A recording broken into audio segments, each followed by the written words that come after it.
मंडळी प्रसिद्ध उद्योजक मुकेश अंबानी यांच्या घरात सध्या लगीनघाई पाहायला मिळते. तर मुकेश अंबानी यांचा धाकटा मुलगा अनंत अंबानी आणि राधिका मर्चंट यांचा लग्न सोहळा 22 जुलै रोजी पार पडणार आहे. त्याआधी दोघांच्याही लग्नाआधीच्या कार्यक्रमांना सुरुवात झाली आहे. नुकताच त्यांचा संगीत आणि हळदी समारंभ पार पडला. या सोहळ्याला मनोरंजन क्षेत्रातील अनेक कलाकारांनी हजेरी लावली आहे.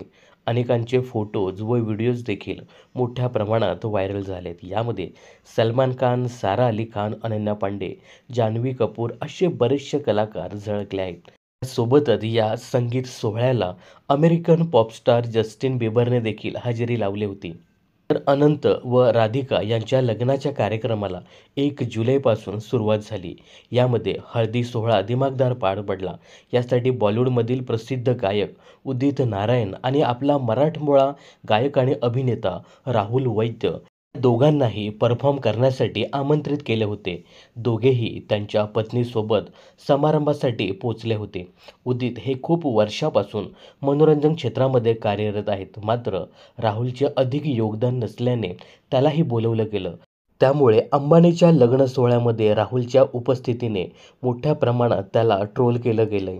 दरम्यान अनंत अंबानी व राधिकाच्या हळदी समारंभामध्ये राहुल व त्याची पत्नी टेलिव्हिजन अभिनेत्री दिशा परमार यांना एकत्रित स्पॉट केलं गेलं. यावेळी दिशा व राहुल लाल रंगाच्या ड्रेसमध्ये खूपच सुंदर दिसत होते. दोघांचाही व्हिडिओ सोशल मीडियावर मोठ्या प्रमाणात व्हायरल होतोय. हा व्हिडिओ समोर येताच नेटकऱ्यांनी यावर प्रतिक्रिया देण्यास सुरुवात केली.